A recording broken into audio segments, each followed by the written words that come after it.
Hallelujah. Good morning. ಮತ್ತೊಂದು ಸಾರಿ ಮತ್ತೊಂದು ದಿನ ನಮ್ಮ ದೇವರ ದಯೆಯಿಂದ ನಾವೆಲ್ಲರೂ ಹೀಗೆ ದೇವರ ವಾಕ್ಯ ಕಲಿಯುವುದಕ್ಕಾಗಿ ದೇವರು ಕೊಟ್ಟ ಅವಕಾಶಕ್ಕಾಗಿ ಆತನನ್ನೇ ಸ್ತುತಿಸುತ್ತೇನೆ. ಎಚ್ಚರಗೊಂಡಿದ್ದೀರಾ? Good morning. ದೇಶದ ಯಾವುದೇ ಭಾಗದಿಂದ, ಪ್ರಪಂಚದ ಯಾವುದೇ ಮೂಲೆಯಿಂದ ನೀವು ಈ ಅನುದಿನದ ಧ್ಯಾನದಲ್ಲಿ ಜಾಯ್ನ್ ಆಗ್ತಾ ಇದ್ದೀರೋ, ನಿಮ್ಮೆಲ್ಲರನ್ನು ದೇವರು ಆಧ್ಯಾತ್ಮಿಕವಾಗಿ ಬಲಗೊಳಿಸಬೇಕೆಂದು, ಪ್ರಾರ್ಥನಾ ವೀರರನ್ನಾಗಿ ಮಾಡಬೇಕೆಂದು ಮತ್ತು ಕರ್ತನ ಬರೋಣದ ಸಮಯದಲ್ಲಿ ಆತನ ಬರೋಣಕ್ಕಾಗಿ ಸಿದ್ಧವಾಗಿರುವ ಮೊದಲಿಗಿತ್ತಿಯ ಸಭೆಯಲ್ಲಿ ಸದಾ ಸಿದ್ಧರಾಗಿ ನಾವೆಲ್ಲರೂ ಇರಬೇಕೆಂದು ರಾತ್ರಿ ಹಗಲು ದೇವರ ವಾಕ್ಯದ ಮುಖಾಂತರ ಈ ಸೋಷಲ್ ಮೀಡಿಯಾದಲ್ಲಿಯೂ ಟಿವಿಯಲ್ಲಿಯೂ ದೇವರು ಕೊಟ್ಟ ಸಂದೇಶಗಳನ್ನು ಸಾರುತ್ತಾ ಇದ್ದೇವೆ. ಕೇಳಿರಿ, ಲಾಲಿಸಿರಿ ಹಾಗೂ ಆಶೀರ್ವದಿಸಲ್ಪಡಿರಿ. ಆಧ್ಯಾತ್ಮಿಕವಾಗಿ ಬಲಗೊಳ್ಳಿರಿ. ಚಿಕ್ಕ ಪ್ರಾರ್ಥನೆ. ಪರಿಶುದ್ಧ ದೇವರೇ, ನಿಮಗೆ ವಂದನೆಗಳು. ಮತ್ತೊಂದು ಸಾರಿ ಮತ್ತೊಂದು ಮಾತು ನಮಗಾಗಿ ನೀವು ನಿರ್ಣಯಿಸಿದ ವಿಷಯವನ್ನು ಈ ಉದಯದಲ್ಲಿ ನಮಗೆ ದಯಪಾಲಿಸಿರೆಂದು ಕ್ರಿಸ್ತನ ನಾಮದಲ್ಲಿ ಬೇಡುತ್ತೇನೆ ತಂದೆಯೇ, ಆಮೇನ್. ಹೌದು ಪ್ರಿಯರೇ, ಈ ದಿನ ದೇವರು ನಮ್ಮೆಲ್ಲರನ್ನು ಮತ್ತೊಂದು ಸಾರಿ ನಮಗೆ ಜ್ಞಾಪಕಗೊಳಿಸುವುದೇನೆಂದರೆ ಪ್ರಾರ್ಥನೆಯಾಗಿದೆ. ಪ್ರಾರ್ಥನೆ ಎಂಬ ಪದ ಬಹಳ ಬಳಸುತ್ತಾ ಇದ್ದೇವೆ, ಉಪಯೋಗಿಸ್ತಿದ್ದೇವೆ, ಪ್ರಾರ್ಥಿಸ್ತಿದ್ದೇವೆ. ಆದರೆ ಎಷ್ಟು ಜನ ಪ್ರಾರ್ಥನೆಯ ಬಲವನ್ನು ಹೊಂದಿಕೊಳ್ತಾ ಇದ್ದೀರಿ? ಪ್ರಾರ್ಥನೆಯಿಂದುಂಟಾಗುವ ಬಿಡುಗಡೆಯನ್ನು ಕಣ್ಣಾರೆ ಕಾಣುತ್ತಾ ಇದ್ದೀರಿ? ಪ್ರಾರ್ಥನೆಗೆ ಉತ್ತರಗಳನ್ನು ಹೊಂದಿಕೊಳ್ತಾ ಇದ್ದೀರಿ? ಪ್ರಾರ್ಥನೆಯೇ ಉಸಿರೆಂದು ಭಾವಿಸಿ ಎಡಬಿಡದೆ ಎಷ್ಟು ಜನ ಪ್ರಾರ್ಥಿಸ್ತಾ ಇದ್ದೀರಿ? ಪ್ರಾರ್ಥನೆಯ ಫಲಗಳನ್ನು ಅನುಭವಿಸುತ್ತಾ, ಜಯವನ್ನು ನೋಡುತ್ತಾ ದೇವರಿಗೆ ಎಷ್ಟು ಜನ ಘನಪಡಿಸುತ್ತಾ ಇದ್ದೀರಿ? ಈ ದಿನ ಶುಕ್ರವಾರವಲ್ಲವೋ? ಪ್ರತಿ ಶುಕ್ರವಾರ ಸಭೆಯಲ್ಲಿ ಉಪವಾಸ ಪ್ರಾರ್ಥನೆಗಳು ನಡೆಯುತ್ತವೆ. ಕೆಲವರು ಶನಿವಾರ ನಡೆಸುತ್ತಾರೆ. ನಾವಾದರೂ ಉಪವಾಸ ಪ್ರಾರ್ಥನೆ ಶುಕ್ರವಾರ ನಮ್ಮ ಸಭೆಯಲ್ಲಿ ನಡೆಸುತ್ತೇವೆ. ನೀವು ಕೂಡ ನಿಮ್ಮ ಸಭೆಗಳಿಗೆ ಹೋಗಿ ನೀವು ಪ್ರಾರ್ಥಿಸಿರಿ. ಯಾಕೆಂದರೆ ಈಗ ನಾವು ದೇವರಿಗೆ ವಿಜ್ಞಾಪನೆ ಮಾಡಬೇಕಾದಂತಹ ಪ್ರಾರ್ಥನೆ ಒಂದು ಚಿಕ್ಕ ಚಿಕ್ಕ ವಿಷಯಗಳಲ್ಲ ಪ್ರಿಯರೇ. ಅಂದರೆ ನಾವು ಪ್ರಾರ್ಥನೆ ಅಂದ ಕೂಡಲೇ ಒಂದು ತರಕಾರಿಯ ಲಿಸ್ಟ್ ಕೊಟ್ಟಂತೆ ನನಗೆ ಅದು ಬೇಕು, ಇದು ಬೇಕು ಎಂಬುದಾಗಿ ಚಿಕ್ಕ ಮಕ್ಕಳು ಕೋರಿಕೊಂಡ ಹಾಗೆಯೇ ಚಿಕ್ಕ ಚಿಕ್ಕ ವಿಷಯಗಳಿಗಾಗಿ, ಲೋಕ ಸಂಬಂಧವಾದವುಗಳಿಗಾಗಿ ಕೋರಿಕೊಳ್ಳುವುದೇ ಪ್ರಾರ್ಥನೆ ಅಂದುಕೊಳ್ತಾರೆ ಕೆಲವರು. ಇಲ್ಲವೇ ನಮ್ಮ ಅನುಕೂಲದಂತೆ ಪರಿಸ್ಥಿತಿಗಳೆಲ್ಲ ಮಾರ್ಪಡಬೇಕೆಂದು, ಇಲ್ಲವೇ ಎಲ್ಲರೂ ಅನುಕೂಲವಾಗಿರಬೇಕೆಂದು, ನಮಗೆ ಎಲ್ಲಿಯೂ ವ್ಯತಿರೇಕತೆ ಇರಬಾರದೆಂದು ಹಾಗೂ ಶ್ರಮೆ ಯಾವತ್ತೂ ನಮಗೆ ಅನುಭವ ಆಗಬಾರ್ದೆಂದು ಇಂತಹ ಆಸೆಗಳೊಂದಿಗೆ ಪ್ರಾರ್ಥನೆ ಮಾಡ್ತೇವೆ. ಹೇಳಬೇಕಾದ್ರೆ ನಿಜವಾದ ಪ್ರಾರ್ಥನೆ ಅದಲ್ಲ. ದೇವರ ಚಿತ್ತಕ್ಕೆ ಒಪ್ಪಿಸಿಕೊಟ್ಟು ದೇವರ ಪ್ರಣಾಳಿಕೆಗಾಗಿ ನಮ್ಮನ್ನು ನಾವು ಸಿದ್ಧ ಮಾಡಿಕೊಳ್ಳುವುದು, ನಮ್ಮ ಇಷ್ಟವನ್ನು ಬಂಡೆಗೆ ಬಡಿದು ಆ ದೇವರ ಇಷ್ಟಕ್ಕೆ ಒಳಗಾಗುವುದು ಪ್ರಾರ್ಥನೆಯಾಗಿದೆ. ನಮ್ಮ ಕೋರಿಕೆಗಳನ್ನೆಲ್ಲ ತಿಪ್ಪೆಯೊಳಗಡೆ ಎಸೆದು ದೇವರ ಯೋಚನೆಗಳಿಂದ ತುಂಬಲ್ಪಡುವಂಥದ್ದಾಗಿದೆ. ಅದೇ ನಿಜವಾದ ಪ್ರಾರ್ಥನೆ. ಆದರೆ ಯಾವಾಗಲೂ ನಿಮಗೋಸ್ಕರ ಮಾಡುವ ಪ್ರಾರ್ಥನೆ ನಿಮ್ಮ ಅಭಿವೃದ್ಧಿಗಾಗಿ, ನಿಮ್ಮ ಸ್ವಸ್ಥತೆಗಾಗಿ, ನಿಮ್ಮ ಒಳ್ಳೆಯದಕ್ಕಾಗಿ, ನಿಮ್ಮ ಸಫಲತೆಗಾಗಿ ಪ್ರಾರ್ಥಿಸಿಕೊಳ್ಳುವುದಾದರೆ ಅದು ನಿಜವಾದ ಪ್ರಾರ್ಥನೆ ಆಗಿರಲ್ಲ ಪ್ರಿಯರೇ. ಪ್ರಾರ್ಥನೆ ಅನ್ನುವಾಗ ನಾವು ಇತರರಿಗೋಸ್ಕರವೂ ಮಾಡಬೇಕು. ಅದೇ ವಿಜ್ಞಾಪನೆ ಪ್ರಾರ್ಥನೆಯಾಗಿರುತ್ತೆ. ನಮಗೋಸ್ಕರ ನಾವು ಪ್ರಾರ್ಥನೆ ಮಾಡಿಕೊಳ್ಬೇಕು. ಖಂಡಿತವಾಗಿಯೂ ನಮ್ಮ ಹೃದಯ ಸರಿಪಡಿಸಿಕೊಳ್ಳಬೇಕು. ದೇವರ ವಾಗ್ದಾನಗಳಿಂದ ನಮ್ಮ ಹೃದಯ ತುಂಬಿಸಿಕೊಳ್ಳಬೇಕು. ಬಟ್ ಅದೇ ಸಮಯದಲ್ಲಿ ಯೇಸುವನ್ನು ಅರಿಯದೆ ಎಷ್ಟೋ ಜನರು ನಿತ್ಯ ನಾಶನಕ್ಕೆ ಹೋಗ್ತಿದ್ದಾರಲ್ಲವೇ? ಗುರಿಯಿಲ್ಲದ ಬದುಕುತ್ತಿದ್ದಾರಲ್ಲವೇ? ದೇವರ ಕೋಪಕ್ಕೆ ಗುರಿಯಾಗ್ತಿದ್ದಾರಲ್ಲವೇ? ಪ್ರಕೃತಿ ವಿಕೋಪದ ನಿಮಿತ್ತ ಎಷ್ಟೋ ಜನರು ಹೇಗೆ ನಾಶವಾದರೂ ನೋಡಿ. ನಮ್ಮ ದೇಶದಲ್ಲಿಯೇ ಎಷ್ಟೋ ಜನರು ಎಷ್ಟೋ ಬಾಧೆಗಳಲ್ಲಿದ್ದಾರೆ. ಅನೇಕರು ನಿರಾಶ್ರಿತರಾಗಿ, ಆಹಾರವಿಲ್ಲದೆ, ವಸ್ತ್ರವಿಲ್ಲದೆ, ಚಳಿಗೆ, ಮಳೆಗೆ ಗುರಿಯಾಗಿ ಎಷ್ಟೋ ಬಾಧೆಯಲ್ಲಿದ್ದಾರೆ. ಇವುಗಳ ವಿಷಯದಲ್ಲಿ ಕರೆಕ್ಟ್ ಲೆಕ್ಕಾಚಾರ ನಮಗೆ ಸಿಗೋದಿಲ್ಲ. ಆ ಸ್ಥಳಗಳಿಗೆ ಹೋದಾಗಲೇ ನಮಗೆ ಗೊತ್ತಾಗುತ್ತೆ. ಎಷ್ಟೋ ಜನರು ಈ ದಿನ ನಿರಾಶ್ರಿತರಾಗಿದ್ದಾರೆ. ಗತಕಾಲದಲ್ಲಿ ಆ ಮಣಿಪೂರ್ನಲ್ಲಿ ನೋಡಿದೆವಲ್ಲವೇ? ಎಷ್ಟು ಜಗಳಗಳು, ಎಲ್ಲಿಯೂ ಕೂಡ ಪ್ರಶಾಂತತೆ ಇಲ್ಲ. ಇನ್ನೊಂದು ಕಡೆ ಇಸ್ರಾಯೇಲ್ ದೇಶ, ಪಾಲಸ್ತೀನ್ ದೇಶಗಳ ನಡುವೆ ಈ ಯುದ್ಧ ಮುಂದುವರಿಯುತ್ತಲೇ ಇದೆ. ಒಬ್ಬರನ್ನೊಬ್ಬರು ಕೊಂದಾಕ್ತಿದ್ದಾರೆ, ನಾಶನ ಮಾಡಿಕೊಳ್ತಿದ್ದಾರೆ. ಎಲ್ಲಿ ನೋಡಿದರೂ ಕೂಡ ಪ್ರಶಾಂತತೆ ಕಾಣಿಸುತ್ತಾ ಇಲ್ಲ. ಇನ್ನೊಂದು ಕಡೆ ಅಂದರೆ ರಷ್ಯಾ, ಉಕ್ರೇನ್ ದೇಶದಲ್ಲಿಯೂ ಕೂಡ ಯುದ್ಧ ನಡೆಯುತ್ತಾ ಇದೆ. ಅಷ್ಟೇ ಅಲ್ಲ, ಸಣ್ಣ ಸಣ್ಣ ಯುದ್ಧಗಳು ಕೂಡ, ಸಣ್ಣ ಸಣ್ಣ ಹೋರಾಟಗಳು ಕೂಡ, ಸಣ್ಣ ಸಣ್ಣ ಜಗಳಗಳು ಕೂಡ ನಡೆಯುತ್ತಾ ಇವೆ. ಎಷ್ಟೋ ಮನೆಗಳಲ್ಲಿ ಜಗಳ, ಯುದ್ಧ ರಣರಂಗದಂತೆ ಕುಟುಂಬಗಳು ಕೂಡ ಆಗಿರುವುದನ್ನು ನೋಡ್ತಿದ್ದೇವೆ. ಬೀದಿಯಲ್ಲಿ ಜಗಳಗಳು, ಮನೆಯಲ್ಲಿ ಜಗಳಗಳು, ಎಲ್ಲಿ ನೋಡಿದರೂ ಮನುಷ್ಯನಿಗೆ ಈ ದಿನ ಪ್ರಶಾಂತತೆ ಇಲ್ಲ. ಎಲ್ಲಿ ನೋಡಿದರೂ ದೌರ್ಜನ್ಯ, ಬಲಹೀನತೆ, ಈ ಬಲಾತ್ಕಾರಗಳು ಹೆಚ್ಚಾಗುತ್ತಲೇ ಇವೆ. ಸ್ವಲ್ಪವೂ ಪ್ರಶಾಂತತೆ ಇಲ್ಲದೆ ಭಯ ಆಂದೋಲನೆಯಲ್ಲಿಯೇ ಮನುಷ್ಯ ಜೀವಿಸುತ್ತಿದ್ದಾನೆ. ಇಂತಹ ಪರಿಸ್ಥಿತಿಯಲ್ಲಿ ಒಬ್ಬ ವಿಶ್ವಾಸಿಯಾಗಿ ಯೇಸುವನ್ನು ಅರಿತವರಾಗಿ ಪ್ರಾರ್ಥನೆಯ ಶಕ್ತಿ ಅರಿತುಕೊಳ್ಳುವುದಾದರೆ, ಇಂತಹ ಪರಿಸ್ಥಿತಿಯಲ್ಲಿ ನಾನೇನ್ ಮಾಡ್ಲಿಕ್ಕಾಗತ್ತೇ ಅನ್ನುವವರಾಗಿರಬಾರದು, ಆದರೆ ಪ್ರಾರ್ಥನೆ ಮಾಡುತ್ತೇವೆ ಎನ್ನುವಂಥವರಾಗಿ ಇರಬಲ್ಲೆವು. ಯಾಕೆಂದರೆ ಪ್ರಾರ್ಥನೆಯೇ ಪ್ರಶಾಂತತೆ ಕೊಡುತ್ತದೆ, ಪರಿಸ್ಥಿತಿಗಳನ್ನು ಸುಧಾರಿಸಿ ಬಿಡುತ್ತೆ. ದೇವರು ಮಧ್ಯಸ್ಥಿಕೆ ವಹಿಸುವುದರಿಂದ ಸಮಾಧಾನವನ್ನು ತರುತ್ತಾರೆ.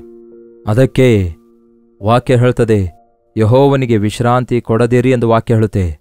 ಒಮ್ಮೆ ಆ ವಚನ ಭಾಗ ನೋಡಿಕೊಳ್ಳೋಣ ಬನ್ನಿ.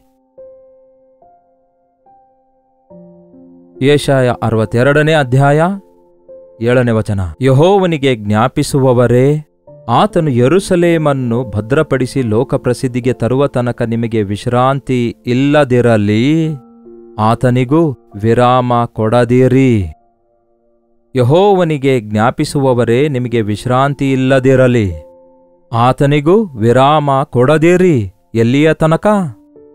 ಯೆರೂಸಲೇಮನ್ನು ಸ್ಥಾಪಿಸುವವರೆಗೂ, ಅದನ್ನು ಲೋಕದಲ್ಲೆಲ್ಲ ಪ್ರಸಿದ್ಧಿಪಡಿಸುವವರೆಗೂ, ಲೋಕದಲ್ಲೆಲ್ಲ ಪ್ರಶಾಂತತೆ ಕಾಣುವವರೆಗೂ, ಕರ್ತನಾದ ಯೇಸು ಬರೋಣ ಸಮಯದಲ್ಲಿ ಸಮಾಧಾನ ನಾವೆಲ್ಲರೂ ಕಣ್ಣಾರೆ ಕಾಣುವ ತನಕ, ದೇವರ ಸಮಾಧಾನ, ದೇವರ ಪ್ರಣಾಳಿಕೆಗಳು ನೆರವೇರುವವರೆಗೂ, ದೇವರು ಮಾಡಿದ ವಾಗ್ದಾನ ನೆರವೇರುವವರೆಗೂ, ಯೆಹೋವನಿಗೆ ಜ್ಞಾಪಿಸುವವರೇ, ನಿಮಗೆ ವಿಶ್ರಾಮವಿಲ್ಲದಿರಲಿ, ಆತನಿಗೂ ವಿರಾಮ ಕೊಡದಿರಿ. ಹೌದು, ಇಂತಹ ಪ್ರಾರ್ಥನೆಯ ಜೀವಿತ ನಮಗೆ ಎಷ್ಟೋ ಅವಶ್ಯಕವಾಗಿದೆ.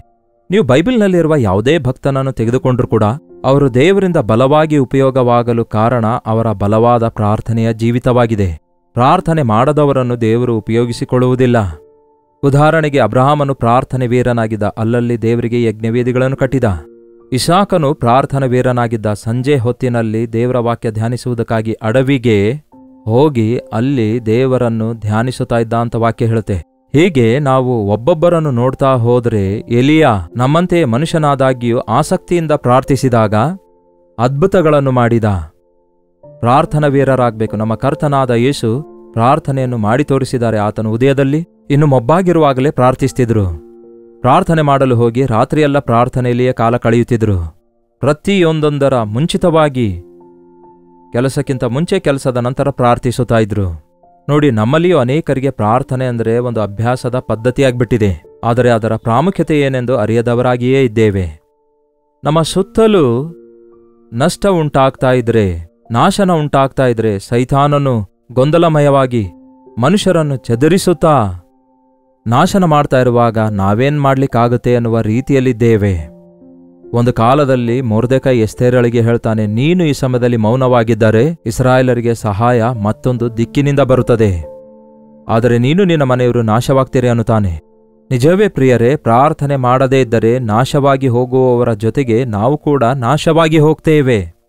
ಎಲ್ಲೋ ಪ್ರವಾಹ ಬಂದಿದೆ, ನಮಗೇನ್ ಕಡಿಮೆ, ನಾವು ಚೆನ್ನಾಗಿದ್ದೇವೆ ಅಂದುಕೊಳ್ಳೋದಾದರೆ ನಿಮಗೂ ಪ್ರವಾಹ ಬಂದೇ ಬರುತ್ತವೆ. ಪ್ರವಾಹ ಬರುವುದಕ್ಕಾಗಿ ಕೆಲವು ಊರು, ಕೆಲವು ದೇಶ, ಕೆಲವು ಪಟ್ಟಣಗಳೇ ಸೀಮಿತವಾಗಿವೆ ಅಂದ್ಕೊಳ್ಬೇಡಿ. ಎಲ್ಲೆಲ್ಲೋ ಯುದ್ಧ ಆಗ್ತಿದೆ, ನಾವೇನ್ ಚೆನ್ನಾಗಿದ್ದೇವೆ ಅಂದುಕೊಳ್ಳೋದಾದ್ರೆ ನಮಗೆ ಯುದ್ಧ ಬರುವುದಿಲ್ಲವೋ? ಯಾವಾಗ ಯಾರಿಗೆ ಏನಾಗ್ತದೆ ಎಂಬುದಾಗಿ ಏನೂ ಗೊತ್ತಿಲ್ಲ. ಅದಕ್ಕೆ ಎಲ್ಲಾ ಜನರಿಗಾಗಿ ನಾವು ಪ್ರಾರ್ಥನೆ ಮಾಡಬೇಕೆಂದು, ರಾಜರುಗಳಿಗಾಗಿ, ಅಧಿಕಾರಿಗಳಿಗಾಗಿ ಪ್ರಾರ್ಥಿಸಬೇಕು. ಅವರು ತೆಗೆದುಕೊಳ್ಳುವ ನಿರ್ಣಯಗಳು ಸರಿಯಾಗಿರೋದಾದರೆ ಯುದ್ಧಗಳು ಯಾಕಿರ್ತವೆ ಹೇಳಿ? ಸಮಾಧಾನ ಇರುತ್ತದಲ್ಲವೇ? ಅಧಿಕಾರಿಗಳ ಹೃದಯದಲ್ಲಿ ದೇವರು ತನ್ನ ಕಾರ್ಯ ನಡೆಸುವ ಹಾಗೆ ನಾವು ಪ್ರಾರ್ಥಿಸಬೇಕು. ಪ್ರತಿಯೊಂದನ್ನು ಪ್ರಾರ್ಥನೆಯಿಂದಲೇ ಸಾಧಿಸಬೇಕು. ಅದಕ್ಕೆ ತಂದೆಯೆಂದರೆ ಪ್ರಾರ್ಥಿಸಿರಿ, ತಾಯಿಯೆಂದರೆ ಪ್ರಾರ್ಥಿಸಿರಿ, ಯವನಸ್ಥರೇ ಪ್ರಾರ್ಥಿಸಿರಿ, ಪ್ರಿಯ ವಿಶ್ವಾಸಿಗಳೇ ಪ್ರಾರ್ಥಿಸಿರಿ, ಸೇವಕರೇ ಪ್ರಾರ್ಥಿಸಿರಿ. ದೇವರ ಕಾರ್ಯಗಳನ್ನು, ಅದ್ಭುತಗಳನ್ನು ನೋಡಬೇಕಾದರೆ, ದೇವರ ಶಕ್ತಿಯನ್ನು ನಿರೂಪಿಸಲ್ಪಡಬೇಕಾದರೆ ಪ್ರಾರ್ಥನೆ ನಮಗೆ ಎಷ್ಟೋ ಅವಶ್ಯಕವಾಗಿದೆ. ಸೊಲೊಮೋನನು ಬಹಳಷ್ಟು ದೇವರ ಜ್ಞಾನ ಹೊಂದಿಕೊಳ್ತಾನೆ. ಪ್ರಾರ್ಥನೆಯ ಮೂಲಕವೇ ಅವನು ಆ ಜ್ಞಾನವನ್ನು ಹೊಂದಿಕೊಳ್ತಾನೆ. ಪ್ರಾರ್ಥನೆಯಲ್ಲಿ ಕಾದುಕೊಂಡಿರುವಾಗಲೇ ದೇವರು ಅವನಿಗೆ ದರ್ಶನ ಕೊಡ್ತಾರೆ. ದೇವರು ಅವನಿಗೆ ನಿನಗೇನ್ ಬೇಕು ಬೇಡಿಕೊ ಅಂದಾಗ ಜ್ಞಾನ ಕೊಡು ಅನ್ನುತ್ತಾನೆ. ಜ್ಞಾನ ಪಡೆದುಕೊಂಡು ಆ ಜ್ಞಾನದ ಮೇರೆಗೆ ಪ್ರಖ್ಯಾತಿ ಹೊಂದಿದ ರಾಜನಾಗುತ್ತಾನೆ. ದೇವರ ಆಲಯವನ್ನು ದೇವರ ಪ್ರಣಾಳಿಕೆಯ ಮೇರೆಗೆ ಕಟ್ಟುತ್ತಾನೆ. ಅಂತಹ ದೊಡ್ಡ ಕಟ್ಟಡವನ್ನು ಅಷ್ಟೊಂದು ಖರ್ಚಿನಿಂದ, ಅಷ್ಟೊಂದು ಪ್ರಯಾಸದಿಂದ, ಅಷ್ಟೊಂದು ಹಂಗಿನೊಂದಿಗೆ ಅಂತಹ ಆಲಯವನ್ನು ಕಟ್ಟಿದ ನಂತರ ಆ ಆಲಯದ ಪ್ರಾರಂಭದಲ್ಲಿ ಏನ್ ಮಾಡ್ತಿದ್ದಾನೆ ಎಂದು ಒಮ್ಮೆ ನೋಡೋಣ ಬನ್ನಿ.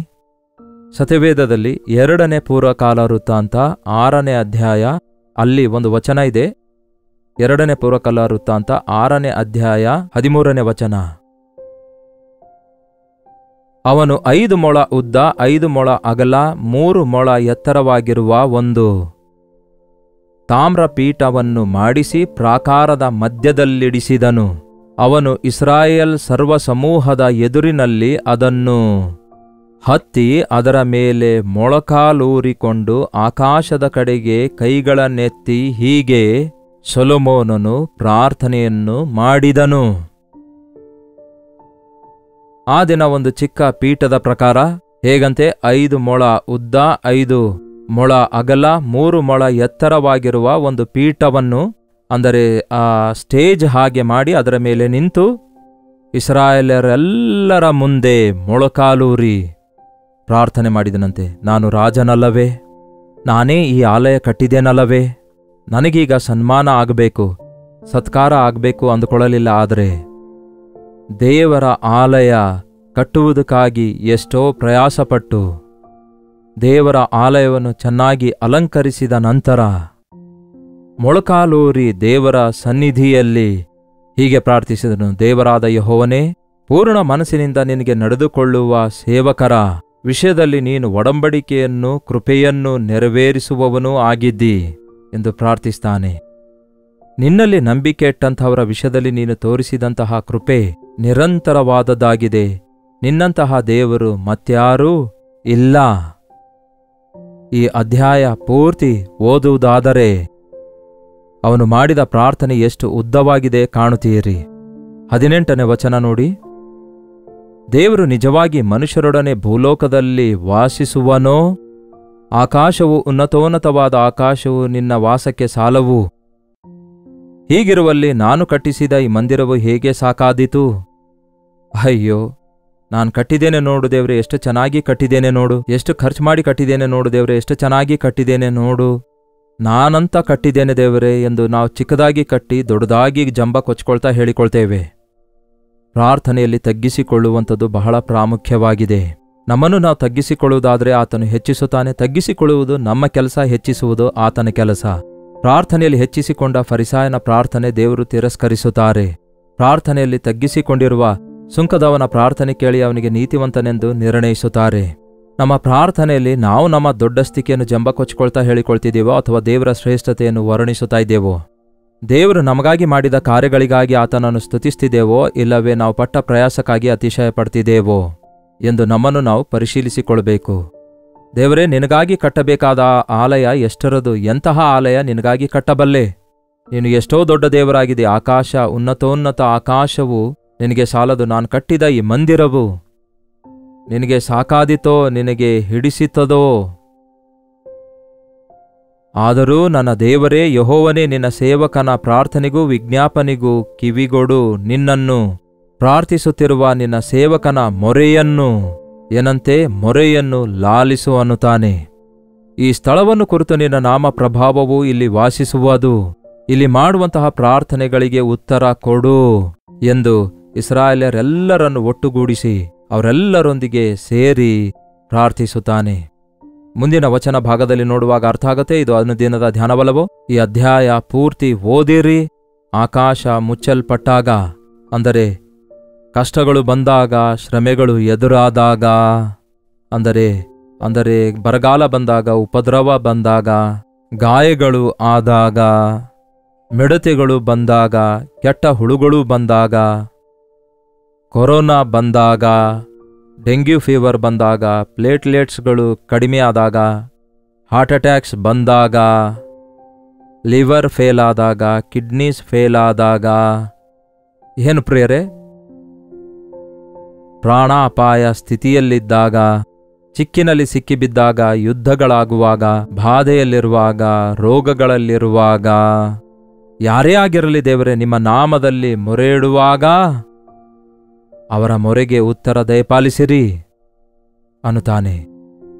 ಹೌದು ಪ್ರಿಯರೇ, ಅದಕ್ಕೆ ನಾವು ದೇವರ ಆಲಯಕ್ಕೆ ಹೋಗಿ ವಿಶ್ವಾಸಿಗಳೊಂದಿಗೆ ಸೇರಿ ಯುದ್ಧಗಳಿರುವ ಪ್ರಾಂತ್ಯಗಳಲ್ಲಿ ಉಂಟಾಗುವ ನಷ್ಟಗಳು ಹಾಗೂ ಹೋರಾಟಗಳು ಕಡಿಮೆಯಾಗುವಂತೆ, ಪ್ರವಾಹ ಪೀಡಿತರಿಗೆ, ನಿರಾಶ್ರಿತರಿಗೆ ದೇವರ ಆಶ್ರಯ ಕಲ್ಪಿಸಿಕೊಡುವ ಹಾಗೆ, ಅನಾರೋಗ್ಯದಲ್ಲಿರುವವರಿಗೋಸ್ಕರ ವೈರಸಸ್ಗಳು ಹೆಚ್ಚಾಗ್ತಾ ಇವೆ, ರೋಗಗಳು ಅಧಿಕವಾಗ್ತಿವೆ, ಸಂಪಾದಿಸಿದೆಲ್ಲ ಹಾಸ್ಪಿಟಲ್ ಪಾಲ್ ಮಾಡುವಂತಹ ಸ್ಥಿತಿಯಲ್ಲಿ ಮಾನವರಾದ ನಾವು ಬಿದ್ದೋಗ್ತಿದ್ದೇವೆ. ಇಂತಹ ಭಯಂಕರವಾದ ಪರಿಸ್ಥಿತಿಯಲ್ಲಿ ನೀವೇ ಸ್ವಸ್ಥಪಡಿಸ್ತೀರಲ್ಲವೇ ದೇವರೇ?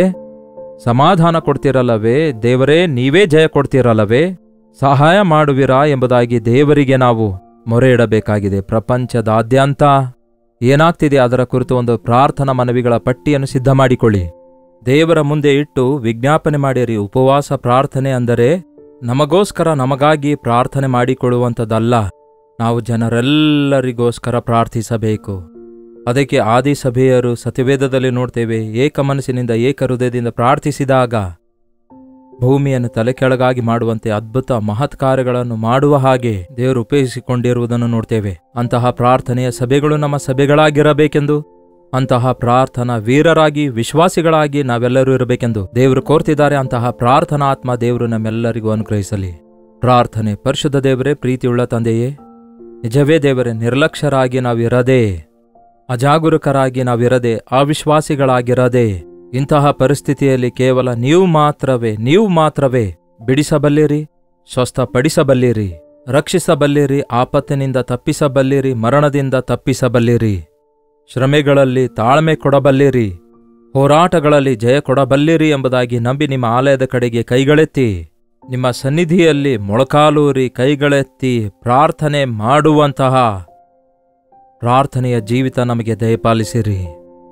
ಆಕಾಶದಲ್ಲಿ ಸಿಂಹಾಸನ ರೂಢನಾಗಿರುವ ನೀವು ನಮ್ಮ ಪ್ರಾರ್ಥನೆ ಲಾಲಿಸುತ್ತಾ ಇದ್ದೀರೆಂದು ಈ ಭೂಲೋಕದಲ್ಲೆಲ್ಲ ನಾವು ಮಾಡುವ ಪ್ರಾರ್ಥನೆ ಧೂಪವಾಗಿ ನಿಮ್ಮ ಪಾದ ಸನ್ನಿಧಿಗೆ ಸೇರುತ್ತದೆ ಎಂದು, ನಿಮ್ಮ ಆಶೀರ್ವಾದದ ಮಳೆ ನಮ್ಮ ಮೇಲೆ ಸುರಿಯ ಮಾಡುತ್ತದೆಂದು ನಂಬಿಕೆಯೊಂದಿಗೆ ಪ್ರಾರ್ಥನೆ ಮಾಡುವಂತೆ ಸಹಾಯ ಮಾಡಿರಿ. ಈ ಅನುದಿನದ ಧ್ಯಾನ ಕ್ರಮವಾಗಿ ವೀಕ್ಷಿಸುವ ಪ್ರತಿಯೊಬ್ಬರನ್ನು ಪ್ರಾರ್ಥನಾ ವೀರರನ್ನಾಗಿ ಮಾಡಿರಿ. ಮತ್ತೊಂದು ಸಾರಿ ಪ್ರಳಯದ ನಿಮಿತ್ತ ಕಷ್ಟ ಸಂಕಟಗಳಲ್ಲಿದ್ದ ಪ್ರತಿಯೊಬ್ಬೊಬ್ಬರಿಗಾಗಿ ನಾವು ಪ್ರಾರ್ಥನೆ ಮಾಡ್ತೇವೆ. ಅವರನ್ನು ಕಾಪಾಡಿರಿ ಎಂದು ಪ್ರಾರ್ಥಿಸ್ತೇವೆ. ಅವರು ಶೀಘ್ರದಲ್ಲೇ ಕಳೆದುಕೊಂಡದ್ದೆಲ್ಲ ಹೊಂದಿಕೊಳ್ಳುವಂತೆ ಆಧರಿಸಿರಿ. ಯುದ್ಧ ಭೂಮಿಯಲ್ಲಿ ನಷ್ಟ ಹೋಗಿ ಪ್ರಾಣಾಪಾಯ ಸ್ಥಿತಿಯಲ್ಲಿ ಮನೆಯವರಿಂದ ದೂರ ಉಳಿದು ಯುದ್ಧ ಮಾಡುವವರನ್ನು ಆಧರಿಸಿರಿ. ಸೈತಾನನ ಕಾರ್ಯಗಳೆಲ್ಲ ಲಯಪಡಿಸುವ ದೇವರಾಗಿದ್ದೀರಿ. ಪ್ರಶಾಂತತೆಯನ್ನು, ಸಮಾಧಾನವನ್ನು ಈ ಪ್ರಪಂಚಕ್ಕೆ ದಯಪಾಲಿಸಿರಿ. ಪ್ರಾರ್ಥನಾ ವೀರರನ್ನು ದೇವರೇ ಈ ದೇಶದಾದ್ಯಂತ, ಪ್ರಪಂಚದಾದ್ಯಂತ ಪ್ರಾರ್ಥನಾ ವೀರರನ್ನು ಎಬ್ಬಿಸಿರಿ. ನಿಮಗೆ ವಿಜ್ಞಾಪನೆ ಮಾಡಿ ನೀವು ಮಧ್ಯಸ್ಥಿಕೆ ವಹಿಸುವ ಹಾಗೆ ನಿಮ್ಮ ಸನ್ನಿಧಿಯಲ್ಲಿ ಮೊರೆ ಇಡುವಂತೆ ಸಹಾಯ ಮಾಡಿರಿ ಎಂದು ಕ್ರಿಸ್ತನ ನಾಮದಲ್ಲಿ ಬೇಡುತ್ತೇನೆ ತಂದೆಯೇ, ಆಮೇನ್. ನಮ್ಮ ತಂದೆಯಾದ ದೇವರ ಪ್ರೀತಿಯು, ಮಗನಾಗಿರುವ ಕ್ರಿಸ್ತನ ಕೃಪೆಯೂ, ಆದರಣೆಕರ್ತನಾದ ಪವಿತ್ರಾತ್ಮನ ಸಹವಾಸವು ಕೂಡಿ ಬಂದಿರುವ ನಮ್ಮೆಲ್ಲರ ಸಂಗಡ ಇಂದಿಗೂ ಸದಾಕಾಲಕ್ಕೂ ನೆಲೆಯಾಗಿರಲಿ. ಆಮೇನ್. ದೇವರಿಗೆ ಸ್ತೋತ್ರ. ನಿಮ್ಮ ಪ್ರಾರ್ಥನಾ ಮನವಿಗಳನ್ನು ಮೇಲಿಂದ ಮೇಲೆ 8939731313 ನಂಬರ್ಗೆ, ಇತರ ದೇಶದಿಂದ ವೀಕ್ಷಿಸುವುದಾದರೆ ಕೊಡಲ್ಪಟ್ಟ ಇದೇ ನಂಬರ್ಗೆ ತಿಳಿಯಪಡಿಸುತ್ತಾ ಇರಿ. ದಿನಾಲೂ ಹೇಳ್ತಿದ್ದೇನಲ್ಲವೇ, ಕೆಲವರು ಹೊಸಬರಾಗಿ ಜಾಯಿನ್ ಆಗ್ತಿರುವುದರಿಂದ ಮೇಲಿಂದ ಮೇಲೆ ಹೇಳಬೇಕಾಗ್ತಿದೆ. ನೀವು ಕಳಿಸುವ ಸಾವಿರಾರು ಪ್ರಾರ್ಥನಾ ಮನವಿಗಳನ್ನು ಪಡೆದುಕೊಂಡು ಅವೆಲ್ಲವುಗಳಿಗಾಗಿ ತಪ್ಪದೆ ಪ್ರಾರ್ಥಿಸ್ತಿದ್ದೇವೆ. ದೇವರು ನಿಮಗೆ ಉತ್ತರ ಕೊಡ್ತಿದ್ದಾರೆಂದು ನಿಮ್ಮಲ್ಲಿ ಅನೇಕರು ತಿಳಿಸುತ್ತಿರುವುದಕ್ಕಾಗಿ ದೇವರನ್ನೇ ಸ್ತುತಿಸುತ್ತೇನೆ.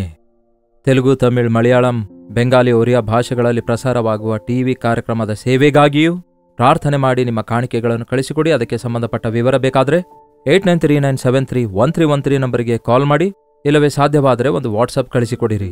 ಕರ್ತನ ಕೃಪೆಯಿಂದ ಈ ಅನುದಿನದ ಧ್ಯಾನದಿಂದ ಅನೇಕರು ಬಲಗೊಳ್ಳುತ್ತಾ ಇದ್ದೀರಿ ಎಂದು ತಿಳಿಯಪಡಿಸುತ್ತಿರುವುದಕ್ಕಾಗಿ ದೇವರನ್ನು ಸ್ತುತಿಸ್ತೇನೆ. ನೀವು ಆಶೀರ್ವಾದ ಹೊಂದಿರುವುದಾದರೆ ಈ ಸಂದೇಶಗಳನ್ನು ಇತರರಿಗೂ ಕೂಡ ಶೇರ್ ಮಾಡಿರಿ ಮತ್ತು ಈ ಚಾನಲ್ಗೆ ಸಬ್ಸ್ಕ್ರೈಬ್ ಮಾಡಿ ಈ ಸಂದೇಶಗಳನ್ನು ಕೇಳಿರಿ. ಕರ್ತನ ಚಿತ್ತವಿರುವುದಾದರೆ ಮತ್ತೆ ನಾಳೆ ಇದೇ ಅನುದಿನದ ಧ್ಯಾನ ಎಂಬ ಕಾರ್ಯಕ್ರಮದಲ್ಲಿ ಮತ್ತೆ ಭೇಟಿಯಾಗೋಣ. ಹಾಗೂ ಈ ದಿನ ಉಪವಾಸ ಪ್ರಾರ್ಥನೆ ಇರುವುದರಿಂದ ಸಭೆಯಾಗಿ ಪ್ರಾರ್ಥನೆ ಮಾಡಿರಿ. ಅಲ್ಲಿಯವರೆಗೂ ದೇವರ ಮಹಾಕೃಪೆ ನಿಮ್ಮೆಲ್ಲರೊಂದಿಗಿರಲಿ.